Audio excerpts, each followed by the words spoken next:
Bismillahirrahmanirrahim.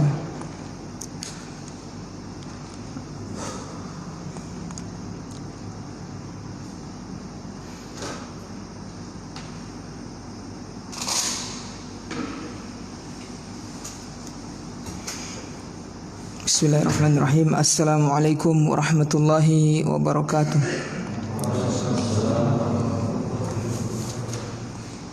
Innal hamdalillah nahmaduhu wa nasta'inuhu wa nastaghfiruh wa na'udzu billahi min shururi anfusina wa sayyiati a'malina.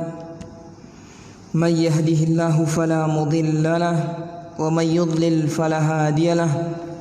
Wa ashhadu an la ilaha illallah wahdahu la syarika lah wa ashhadu anna Muhammadan abduhu wa rasuluhu la nabiyya ba'dah. Alhamdulillah ya ikhwan, kita bersyukur kepada Allah Subhanahu wa taala. Kemudian kita bersolawat untuk Nabi Muhammad sallallahu alaihi wasallam beserta sahabat dan orang-orang yang mau ikuti beliau sampai hari kiamat. Tayyib, kita lanjutkan kajian kita yaitu ilmu fikih. Pada pertemuan sebelumnya kita sampai pada pembahasan al-adzan. Pembahasan tentang adzan. Sampai di mana kemarin?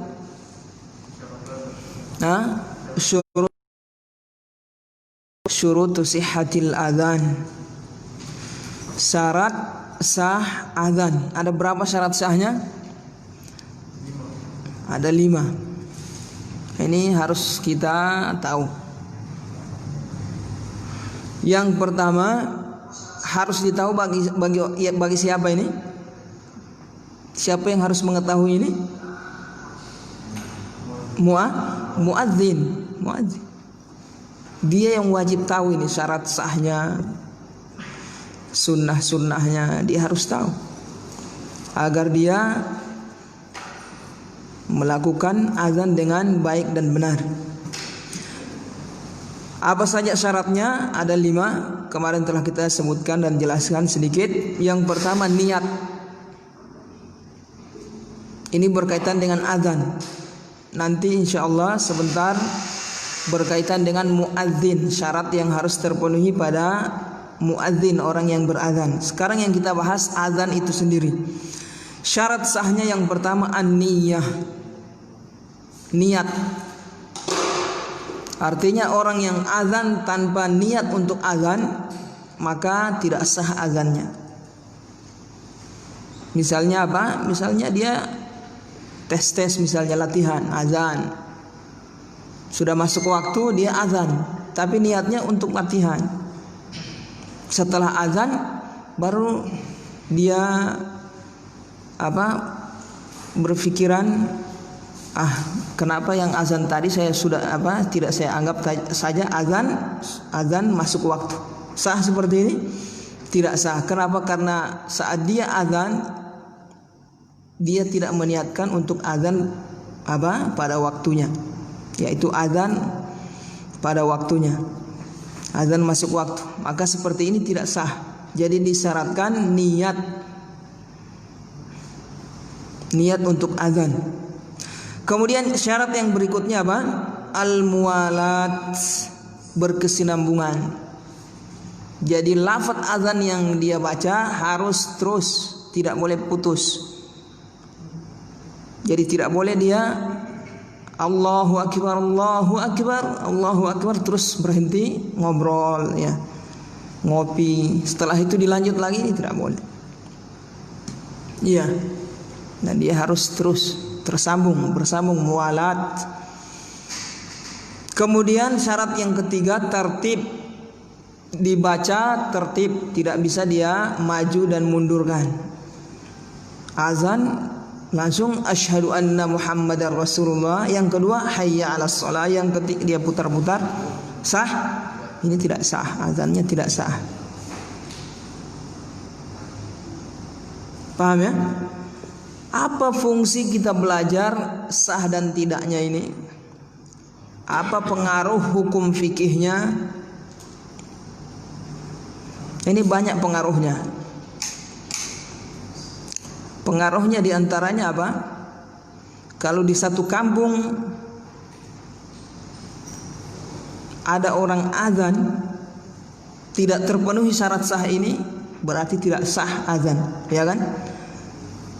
Jadi harus azan lagi, diulang. Kalau ada yang tidak azan saat itu, maka berdosa orang satu kampung. Azan ini untuk satu kampung wajib. Minimal ada yang sudah azan yang pertama. Untuk masjid yang lain itu sudah tidak wajib. Paham ya? Azan itu untuk satu kampung wajib. Kalau sudah ada yang azan, berarti yang lain gugur kewajiban, masjid-masjid yang lain. Kemudian syarat yang berikutnya, yang keempat, kaunuhu bisighatil waridati. Lafaz azan yang diucapkan itu adalah lafaz yang warid, yang ada dalam hadis yang diajarkan oleh Rasulullah SAW, seperti yang biasa kita dengar. Ada lagi lafaz tarji, syahadatnya diulang sampai 4 kali. Yang pertama tinggi suara, yang kedua suara rendah. Itu juga warid dari Rasulullah SAW, datang dalam hadis. Selain lafaz itu tidak sah. Iya, selain lafaz itu tidak sah. Kemudian syarat yang berikutnya, yang kelima, dukhulul waqti illal fajr fayasihu ba'da nisfil lail. Masuknya waktu. Jadi azannya harus masuk waktu, sudah masuk waktu. Kalau belum masuk waktu berarti tidak sah. Baru jam 11 azan zuhur, sah? Tidak sah. Illal fajr, kecuali pada solat fajar. Fayasihu ba'da nisfil lail, sah walaupun belum masuk waktu. Jadi di malam itu sebelum masuk waktu subuh disyariatkan azan. Disyariatkan azan, yaitu azan biasa kalau kita di pesantren dulu tengah malam itu jam-jam 3:30 biasa, jam 3. Itu fungsinya apa? Untuk membangunkan orang untuk sholat malam dan membangunkan orang untuk makan apa? Sahur. Nah, ini disunnahkan. Cuma belum kita amalkan di sini. Iya. Siap diamalkan ini? Insyaallah kalau ada yang mondok di sini, belajar, kita amalkan insyaallah, kalau misalnya aman dari fitnah. Paham di sini ya, ikhwan? Jadi Nabi Muhammad SAW itu memiliki dua muadzin, Bilal dan Ibnu Ummi Maktum. Itu seorang yang buta, radhiyallahu anhum. Semoga Allah meridhai beliau dan sahabat yang lain. Itu gantian, azannya itu gantian. Jadi termasuk juga azan tengah malam sebelum masuk subuh. Makanya dalam hadis Nabi Muhammad bersabda tentang orang yang makan sahur, jangan jika dia mendengar azan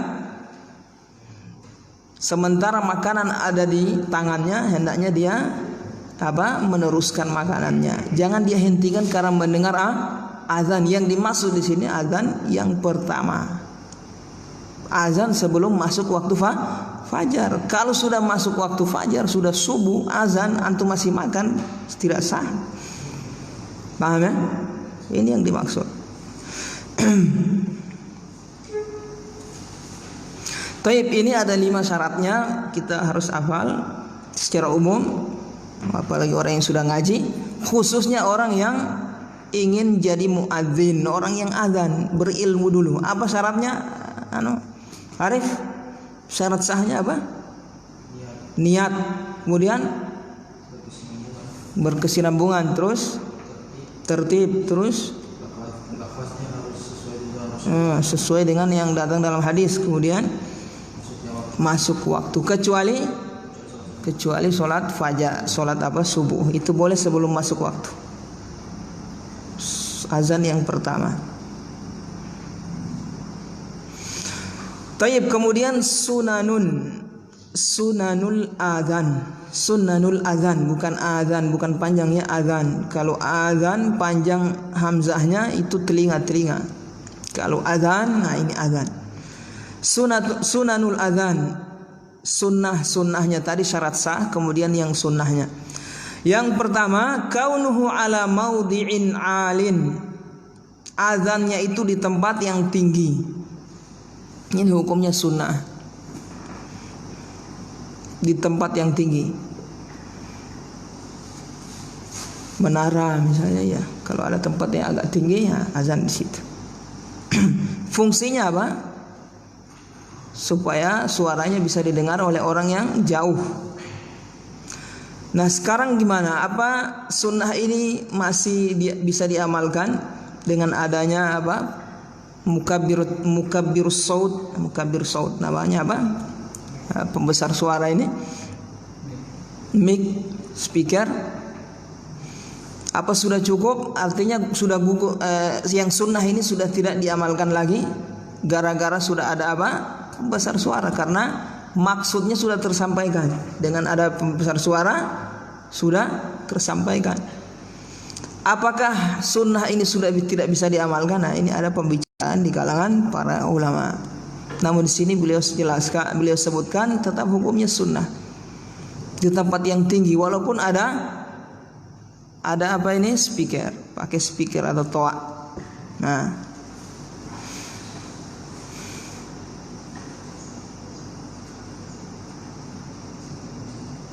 kemudian yang berikutnya bisautin murtafi'in, hendaknya dengan suara yang tinggi, sunnah.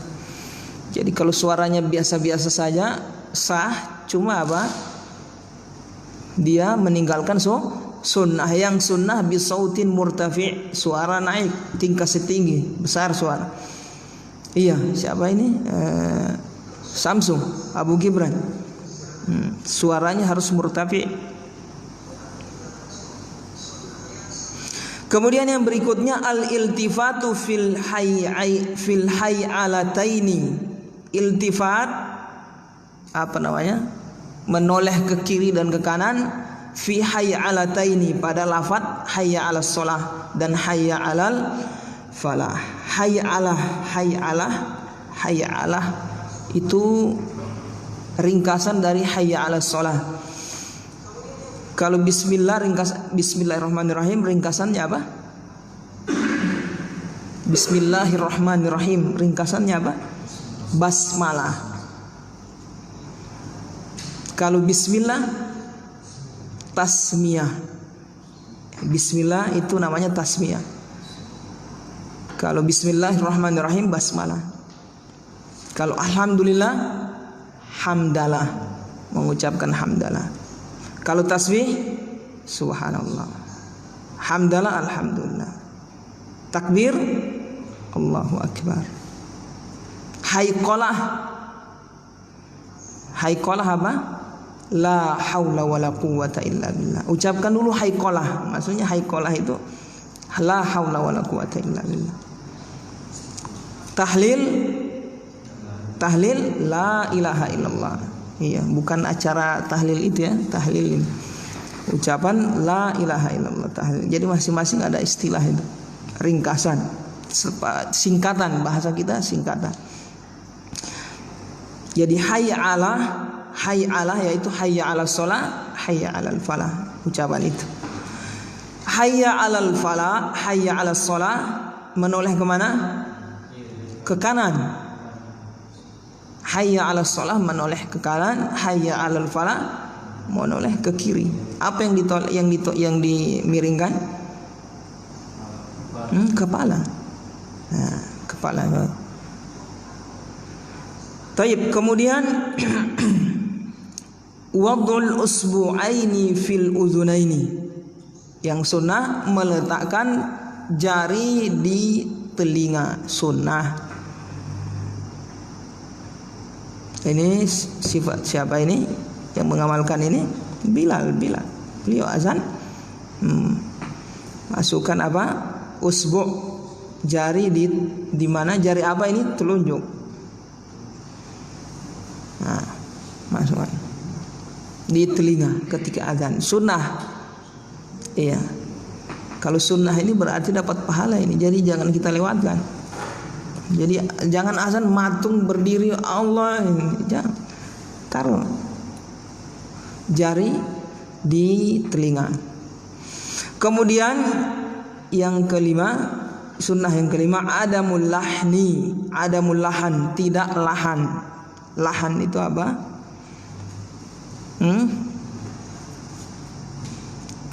Tidak lahan artinya ucapannya fasih, sunnah.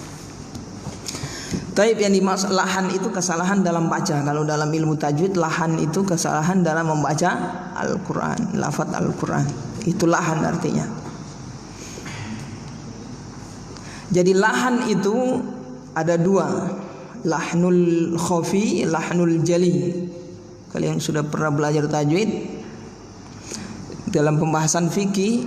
Kalau dalam pembahasan fikih dia arahannya ke hukum fikih. Kalau dalam pembahasan tajwid lain, ada istilah sendiri lebih rinci. Kalau dalam pembahasan fikih, lahan itu ada yang lahan merubah makna, kesalahan lafaz pengucapan yang merubah makna, dan ada yang tidak. Artinya merubah makna, dia ucapkan maknanya berubah, baik dari sisi hurufnya dia rubah atau harokat akhir misalnya. Yang tadi mubtada jadi khob dan jadi apa? Jadi maf'ul bih misalnya, yang belajar bahasa Arab itu. Yang tadinya objek jadi jadi apa? Objek jadi maf'ul, objek jadi subjek. Itu lain arti, itu berubah. Atau hurufnya dia sebut hurufnya yang lain, akhirnya berubah makna. Kalau yang seperti ini, kalau berubah makna seperti ini tidak sah. Paham ini masuk kesalahan yang jali, tidak sah. Seperti apa? Jadi kalau kemudian kesalahan yang kedua itu yang jali, yang khafi, kesalahan yang khafi atau yang tersembunyi atau yang ringan, kesalahan yang tidak fasih, tidak merubah makna, cuma kurang fasih dia nyebutnya. Nah ini biasa kan memang orang Indonesia yang tidak belajar tajwid dengan baik, kurang fasih tapi sah, tidak merubah makna. Seperti ra, dia baca ra. Bismillahirrahmanirrahim, sah. Kesalahan apa ini? Khafi, kesalahan yang tersembunyi kemudian ringan, tidak merubah makna. Paham ya? Goiril, dia baca gairil, sah. Ini kesalahan yang apa? Tidak merubah makna. Paham di sini? Tapi kalau an'amta, dia baca an'amtu, merubah makna. An'amta alaihim atau an'amtu alaihim.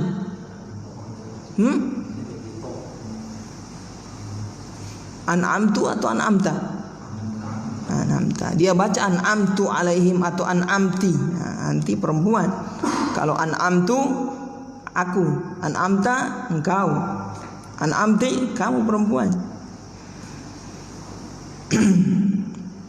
Jadi lahan kalau dia kesalahannya merubah makna, ini tidak sah azannya. Misalnya apa? Allahu kaf dia rubah jadi goin. Allahu akbar harus ada hams. Hams itu ak. Jangan akbar jadi goin. Kalau jadi goin artinya akbar itu apa? Berdebu. Allahu akbar, Allah berdebu, sangat berdebu. Gobarah, debu, berubah makna, tidak sah azannya. Ya kan? Nah. Kemudian atau dia panjangkan akbar, Allahu akbar, tidak sah. Paham ini? Akbar kasih panjang itu Rebana itu. Allahu Akbar, Allah adalah Rebana. Antum menghina berarti itu. Azannya tidak sah. Jadi ini kewajiban siapa ini yang milih-milih tukang azan? Kalau masjid itu diurus pemerintah, pemerintah yang wajib menentukan muadzin yang layak dengan terpenuhi syarat ya yang ada pada diri muadzin. Kalau tidak diurus pemerintah, maka kewajiban siapa ini? Takmir masjid. Tidak boleh sembarang dia pilih orang yang tidak tahu azan atau asal tunjuk azan, tidak tahu orang dari mana azan.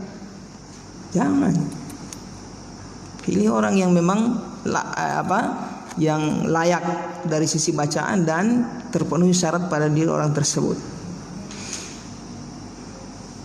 Paham di sini ya ikhwan? Apalagi kesalahan dalam azan ini termasuk pembahasan lahan. Jadi yang dimaksud sunnah di sini tidak lahan, artinya fasih. Bukan walaupun dia lahannya tidak fasih ya. Kesalahannya dari sisi tidak fasih, tidak sampai merubah makna, ini yang menyelisih sunnah. Tapi tidak sampai terjatuh pada perkara dosa. Tapi kalau yang merubah makna bisa. Kalau dia memang sengaja tidak belajar, asal bunyi, ini dapat dosa dia. Kemudian azannya juga tidak sah. Ya. Nah, apa lagi contohnya?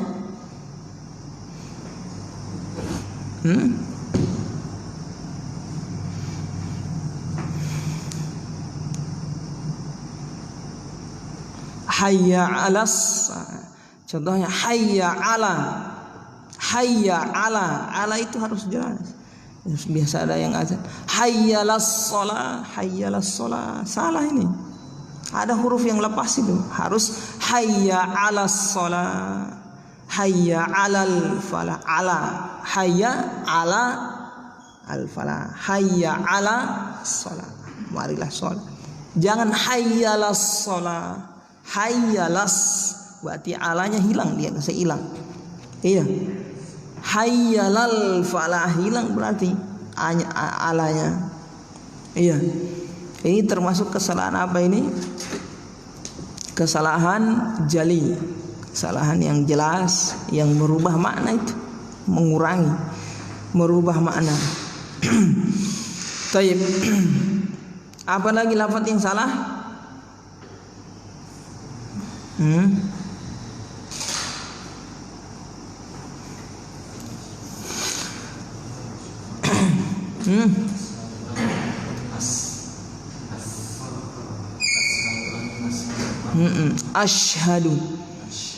Asyhadu anna Muhammad. Kalau yang digunnah itu dibiarkan dulu lama di situ. Asyhadu anna Muhammad, baru terus. Jangan asyhadu anna Muhammad langsung ada ini dengan dia tidak lamakan di situ, hasil lama. Kemudian shin, bukan sin. Jangan ashadu an, itu asad itu artinya apa? Singa.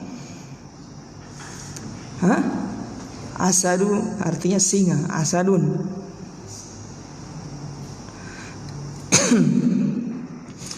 Tayyib, kemudian yang berikutnya harus belajar. Kalau yang tukang azan belajar dulu. Kemudian al-muadzin itu tadi syarat atau perkara yang berkaitan dengan azan. Kemudian muadzinnya. Apa yang harus terpenuhi pada diri seorang muadzin sehingga azan yang dia kumandangkan sah? Syarat yang pertama al-aqlu, berakal. Berarti lawannya apa ini? Yang dikeluarkan orang gila. Ada orang gila azan.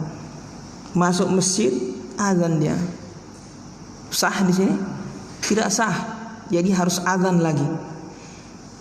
Atau anak kecil di bawah umur 7 tahun. Anak kecil di bawah umur 7 tahun ini juga tidak sah. Baru umur 5 tahun disuruh azan, 6 tahun disuruh azan, tidak sah itu. Paham ini? Terhitung orang yang tidak berakal. Atau orang mabuk, ini juga tidak sah. Yang berkaitan dengan hilangnya akal, ini tidak sah. Kemudian syarat yang berikutnya at-tamyizu. Tamyiz, apa tamyiz?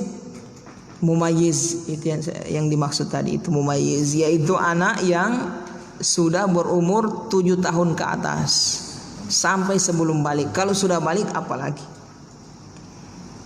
Jadi umur di bawah 7 tahun ini ghairu mumayyiz, bukan mumayyiz, tidak boleh disuruh azan, tidak sah. Ini syarat sahih. Kemudian yang berikutnya al-adalatu, adalah. Adalah artinya apa? Adalah adil. Yang dimaksud adil di sini apa? Bertakwa. Yang dimaksud adalah, memang terjemahannya adil, yang dimaksud bertakwa. Artinya apa? Orang yang meninggalkan dosa besar. Ashabul ma'asi, para pelaku dosa besar,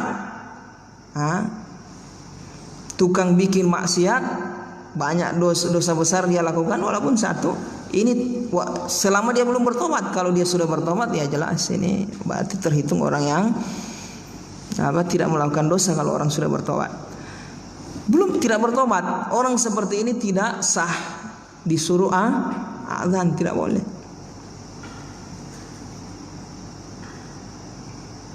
Ini kewajiban siapa ini? Kalau masjid yang diatur pemerintah, ditangani pemerintah, ya pemerintah yang nunjuk. Ini kewajiban mereka, tidak bisa sembarang nunjuk orang tukang azan apa? Tukang minum khamar misalnya ya. Atau bikin dosa besar. Banyak dosa besar apa? Banyak dosa besar, tinggal antum kiaskan. Kemudian yang berikutnya adzukuriyatu, zukuriyah, yaitu laki-laki. Muazzinnya harus laki-laki, perempuan tidak sah. Perempuan tidak sah. Tidak sah azan perempuan. Pernah dengar ada perempuan yang azan? Alhamdulillah belum pernah dengar saya. Yang tidak sah perempuan azan. Jadi kalau perempuan sholat sendiri tidak disyariatkan azan. Begitu juga iqamah, dia langsung sholat saja. Langsung sholat. Yang disyariatkan adalah laki-laki. Kapan itu jadi wajib? Azan jadi wajib kapan? Sholat jamaah. Kalau sholat sendiri sunnah. Sholat sendiri disyariatkan antum azan, walaupun tidak ada yang antum ajak azan, sholat, antum sholat sendiri. Bangun misalnya lambat ya, antum disyariatkan, tidak wajib. Hukumnya sunnah, antum azan sendiri, qomat sendiri, sholat sendiri. Tapi kalau sholat jamaah hukumnya wajib. Kapan lagi wajib yang sholat jamaah ini? Kalau mereka ini belum mendengar azan, diikat lagi. Ketika mereka belum mendengar azan, orang yang tidak mendengar azan. Kalau dia sudah dengar azan di tempat lain, berarti gugur. Misalnya di kampung kita dengar azan, sudah dengar azan di masjid lain, berarti di masjid sini sudah tidak wajib. Paham ya? Tidak wajib bukan berarti tidak disyariatkan, disyariatkan, sunnah masih azan kita, dapat pahala. Iya. Kecuali yang tidak mendengar azan. Ada jamaah misalnya, dia belum dengar azan mereka dalam safar atau perjalanan, wajib azan. Paham ini? Untuk jamaah wajib azan. Kalau sholat jamaah, kalau belum mendengar azan. Taib. Berarti berapa tadi? Syarat bagi yang muadzin untuk sah: berakal, tamyiz, mumayyiz, kemudian adalah bertakwa. Apa maksudnya bertakwa? Meninggalkan dosa besar. Kemudian laki-laki.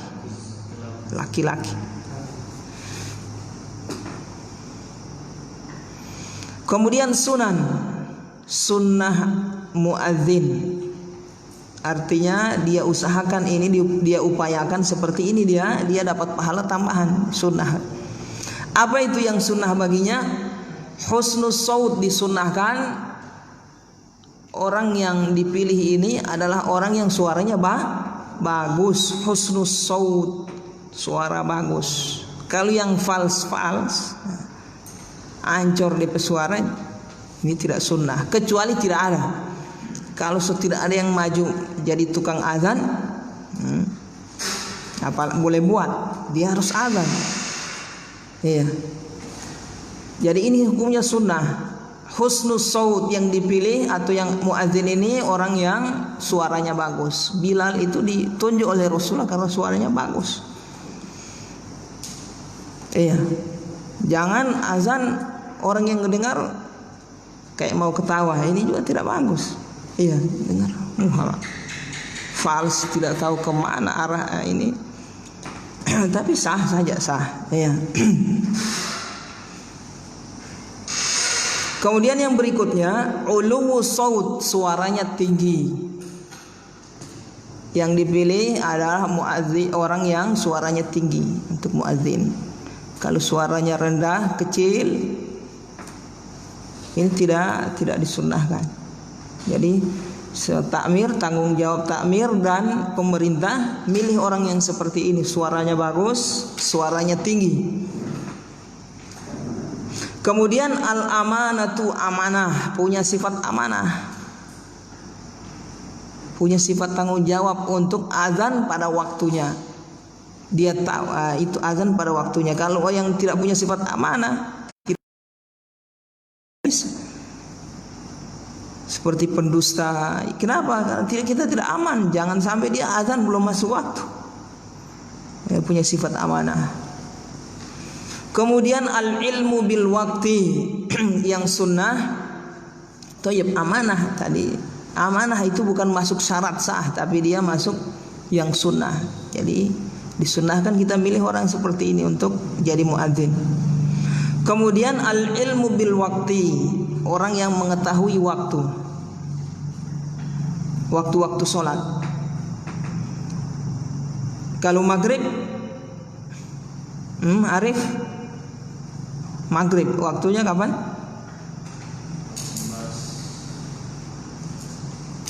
Ya, waktunya terbenam yang syar'i, jawab yang syar'i. Waktunya terbenam matahari, jatuh matahari, hilang semua, bundarannya itu hilang, masuk waktu maghrib. Kalau masih ada walaupun sepotong sedikit, antum sudah azan, tidak sah azan antum. Atau sholat maghrib saat itu tidak sah, harus hilang semua. Dan itu juga saat orang berbuka, dibolehkan berbuka puasa. Kalau waktu isya, kita cerita yang syar'i dulu sesuai dalam hadis. Kalau isya,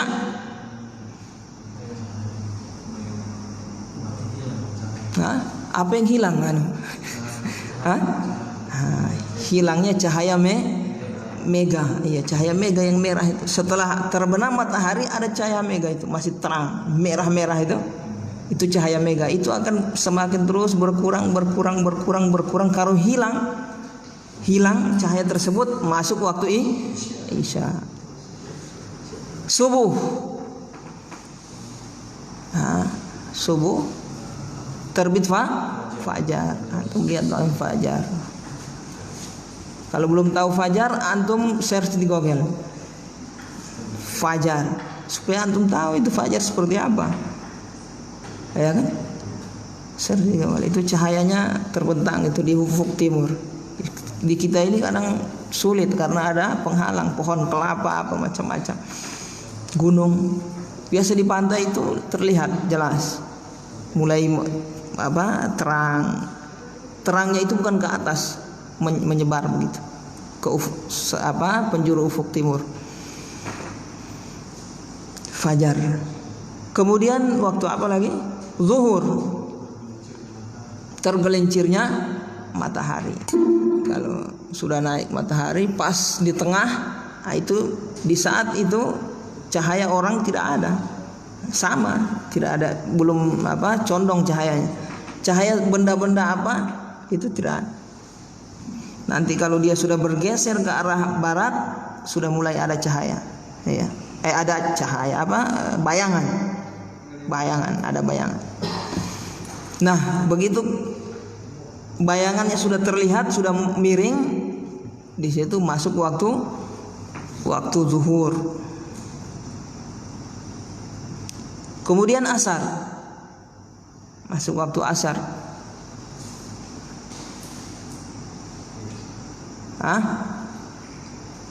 Waktu asar adalah bayangan sesuatu 2 kali lipat.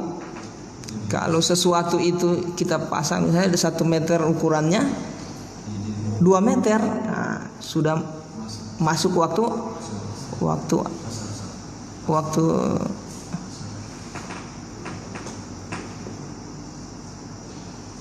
Toib.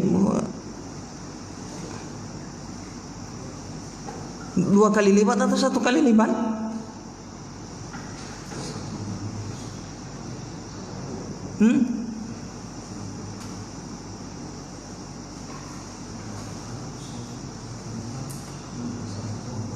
Iya, 2 kali lipat lah. Iya, kalau 1 belum masuk gitu. Iya. Atau atau sama?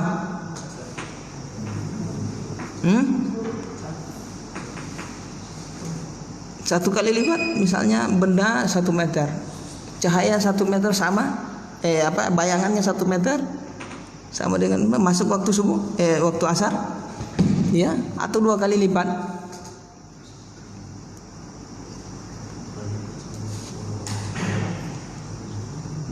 Andre, coba Pak Isandi.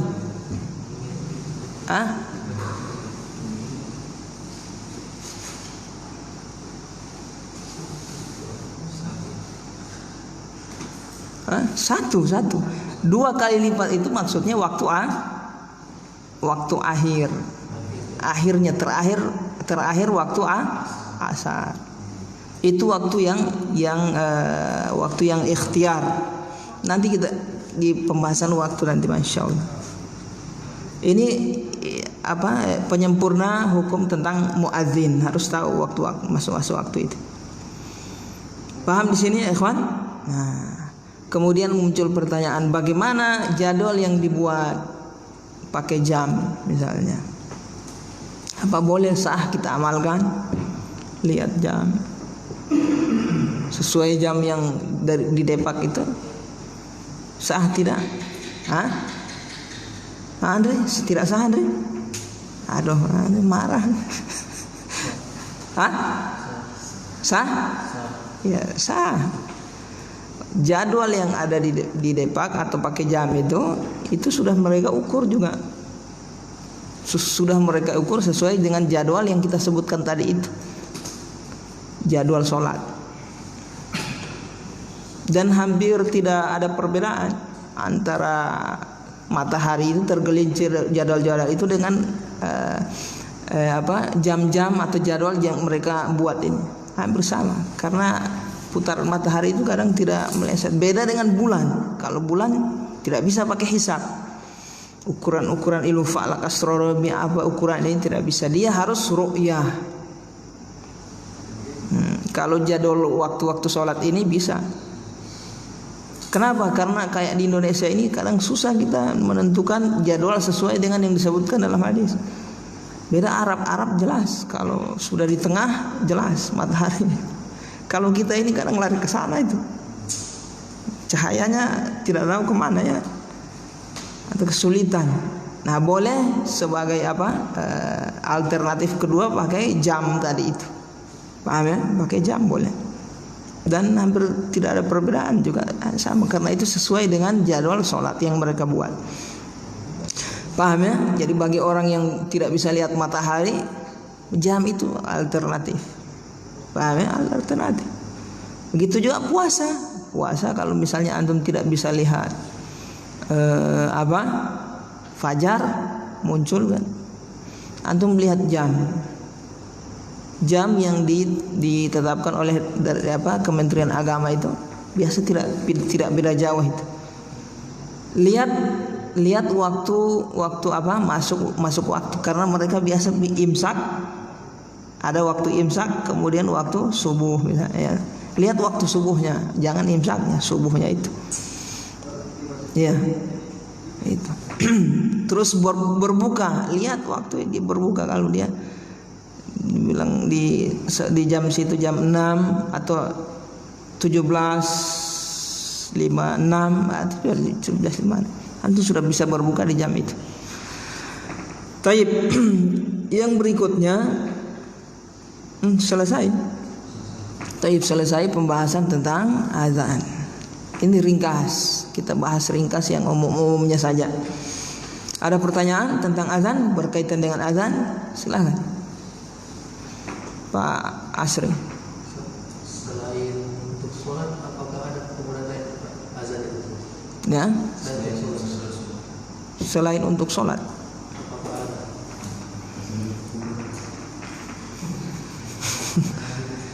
Mungkin baru azan di bunga. Iya kan. Yang memang ada pensyariatan seperti dalam hadis itu, kalau kita disyariatkan kalau ada setan misalnya itu atau takut pada tempat tertentu, kita azan. Ada memang hadisnya, kita azan supaya setannya lari. Karena memang azan ini, ketika azan itu setan lari, tunggang langgang lari sampai terkentut-kentut, walahu durat dalam hadis itu, sampai kentut-kentut dia. Seperti itu. Kalau misalnya kita lewat di tempat yang keramat atau yang kita takut misalnya di situ, azan saja supaya setannya lari. Ya, adapun yang diamalkan oleh sebagian saudara kita, wallahu alam, apa ada dalilnya mereka atau tidak ada? Sejauh pengetahuan saya belum dapatkan ada di bab-bab fikih para ulama azan di orang yang saat dia dimakamkan, diazanin di kuburan. Wallahu alam, saya belum dapat. Kalau memang ada para ulama fikih ya, di mazhab yang 4 menyebutkan, ya kita tidak bisa apa-apa karena memang ada pilihan mazhab di situ, ya kan? Kalau semua mazhab ulama tidak pernah menyebutkan di kitab fikih mereka, ini yang bermasalah. Itu mazhabnya siapa? Ya kan? Azan. Yang saya tahu ada perselisihan itu azan ketika anak lahir diazankan. Anak baru lahir diazankan. Ada ulama yang menyunahkan, ada yang tidak. Karena berpandangan hadisnya dhaif, ada yang mengatakan hadisnya sahih. Perkara yang lapang. Iya, lapang. Jangan saling menyesatkan kalau perkara yang memang ulama berselisih di situ. Ijtihad. Tapi kalau azan di kuburan ini wallahu alam, belum pernah saya bongkar-bongkar kitab-kitab para ulama membahas tentang azan di kuburan, belum pernah dapat saya. Wallah. Tayyib. Paham ikhwan? Nah itu. Ada yang lain?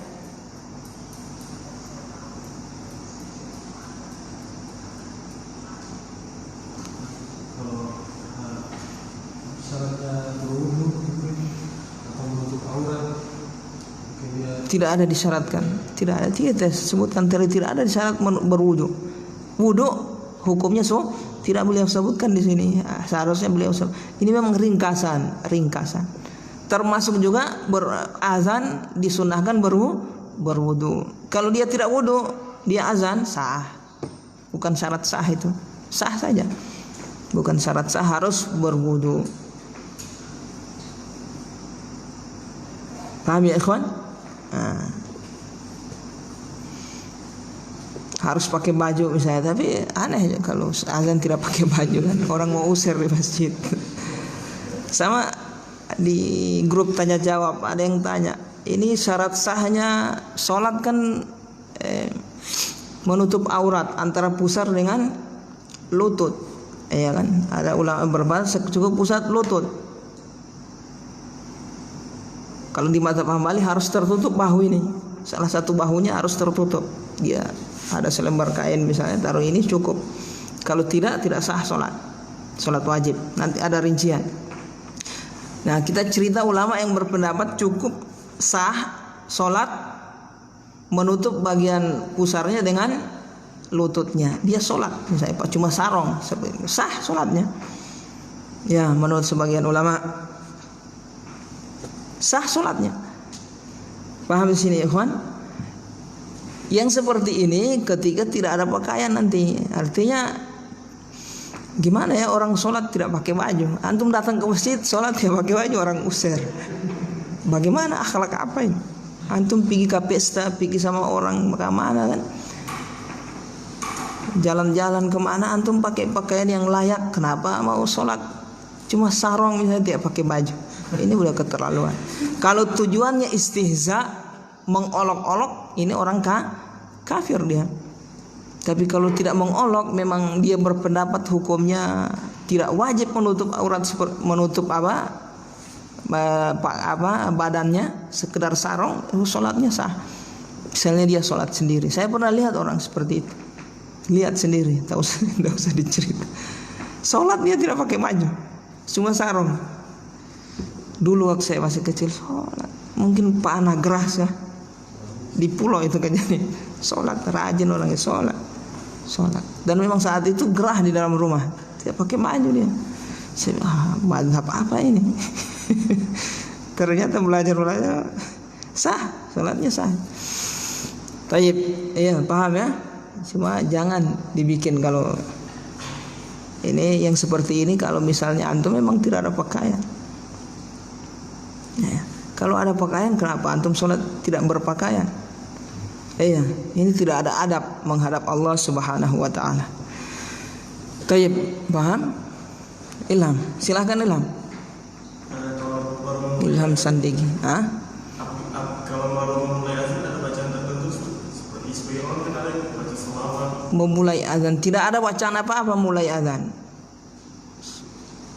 Tidak ada bacaan. Semua mazhab antum cari di mazhab Syafi'i, di mazhab Hanafi, mazhab Maliki, mazhab Hambali, mazhab Zohiri, tidak ada permulaannya lafaz-lafaz yang dibaca sebelum azan. Paham ini? Jadi kalau azan langsung Allahu Akbar, langsung masuk. Ini mazhabnya siapa itu? Azan salawat dulu, azan alhamdulillahirabbil alamin. Ini belum dapatkan saya.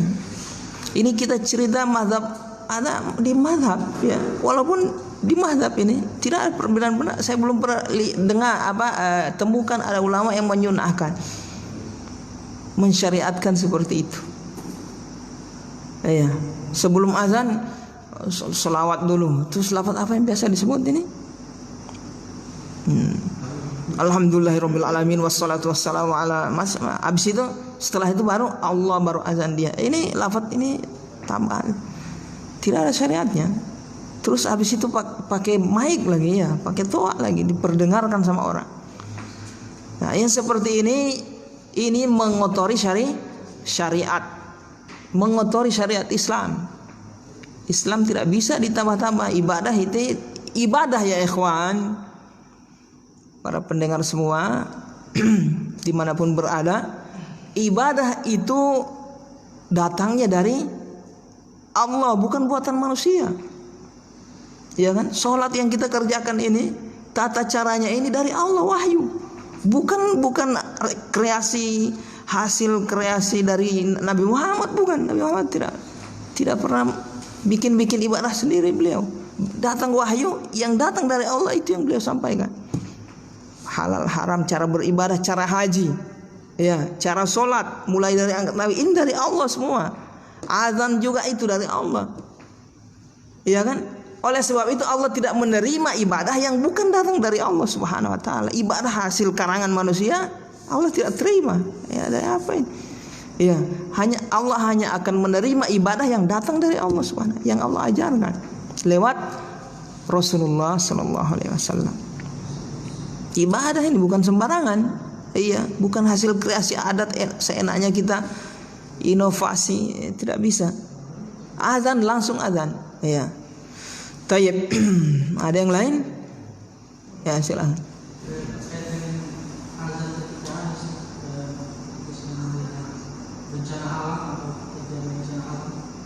Azan ketika terjadi bencana alam. Allah alam, saya belum dapatkan ada ulama yang menyunahkan itu, mensyariatkan. Azan terjadi bencana alam, Allah belum pernah dapat. Kalau memang ada dalilnya diamalkan ya tidak ada masalah. Kalau tidak ada dalilnya ya untuk apa diamalkan? Hukum asal ibadah apa? Terlarang. Kita harus punya apa namanya mindset, kaidah hukum asal ibadah terlarang sampai ada dalil yang membolehkan. Kalau ragu jangan kerjakan. Paham ya? Ini bisa jadi orang yang bikin ini ada dalilnya. Jangan bisa jadi. Jangan, karena hukum asal ibadah terlarang. Ada ulama mengatakan haram.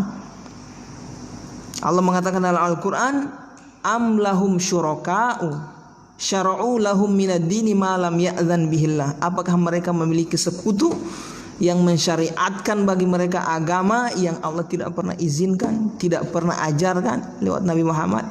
Ini kan kecaman dari Allah Subhanahu wa taala. Di sini juga ulama bersimat dari ayat ini haram melakukan ibadah tanpa perintah. Hukum asalnya kalau tidak ada perintah untuk beribadah ya diam kita. Diam. Nanti ada perintah bikin. Tidak ada perintah diam. Ragu ini jangan bikin. Hukum asal terlarang, ya kan? Taib. Pak Irsani ada pertanyaan?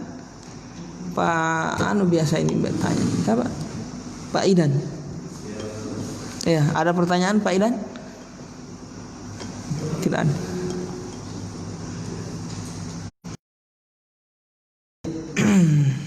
Silahkan Pak Andri.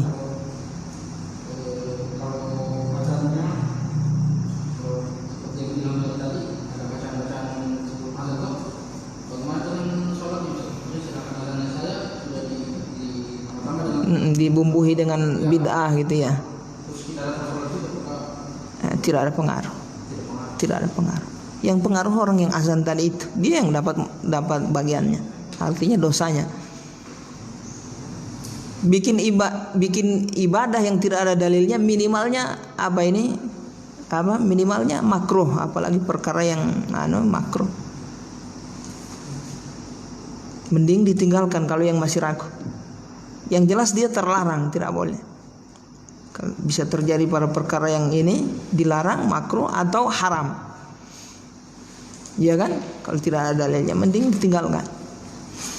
Jadi tidak ada pengaruh dia mau ini. Ya paham ya? Termasuk juga misalnya imamnya misalnya nyampur-nyampur habis sholat macam-macam, ya kan?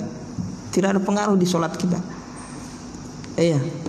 Selama sholatnya masih sesuai, artinya sah, terpenuhi syarat sah, sunnah masih dia kerjakan. Jadi bid'ah yang dia kerjakan di sholatnya tidak membatalkan sholatnya. Paham ini? Jangan bid'ah berarti gugur ibadah sholatnya, tidak begitu, jangan. Paham ya? Bid'ah ya itu saja dosanya dia, tapi sholat yang dia lakukan tetap sah. Repot kalau antum bilang setiap orang yang di masjid ada bid'ah, sholatnya habis sholat lagi teriak-teriak itu tidak sah. Jangan, sah sholatnya ibadah selama terpenuhi syarat sah sholat. Paham ya? Nah itu. Jadi tambahan-tambahan itu urusannya dengan Allah Subhanahu wa taala. Tayyib. Kita cukupkan sampai di sini ya kawan, mudah-mudahan bermanfaat. Dan semoga kita berharap kepada Allah, duduknya kita di majelis ini menyempatkan waktu, terampuni dosa-dosa kita dan menambah bobot pahala. Pahala ini antum harus harap kepada Allah Subhanahu wa taala. Mudah-mudahan dengan ini dosa-dosa kita yang dengan misalnya kita bertobat kepada Allah, mungkin ada syarat yang tidak terpenuhi, tidak diterima tobat kita. Ternyata dengan duduk kita di sini diampuni oleh Allah. Diampuni oleh Allah Subhanahu wa taala berdasarkan doa dari para malaikat, ikan-ikan yang ada di lautan, hewan-hewan. Wallahi majelis ini berkah. Berkah ya ikhwan. Antum upayakan datang ya. Walau kecuali perkara yang darurat, perkara dunia yang antum tidak bisa tinggalkan, urusan rumah tangga ya, pekerjaan ya lain. Tapi kalau sekedar di rumah cuma duduk, ngobrol, jalan-jalan, ya, baring-baring, antum upayakan datang. Berkah. mendatangkan keberkahan majelis ilmu. Bisa-bisa aja dengan hadir di majelis, rizki antum lancar, diberkahi oleh Allah Subhanahu wa taala, ya kan? Hubungan dengan istri jadi tambah harmonis dengan sebab ini. Kan berkah ini Allah akan berikan kepada orang yang mengamalkan sunnah, apalagi majelis ilmu. Kita tidak ragu dengan keberkahan yang ada di majelis ilmu, ya. Paham Arif? Begitu insyaallah. Subhanaka bihamdika asyhadu an la ilaha illa anta astaghfiruka wa atubu ilaik.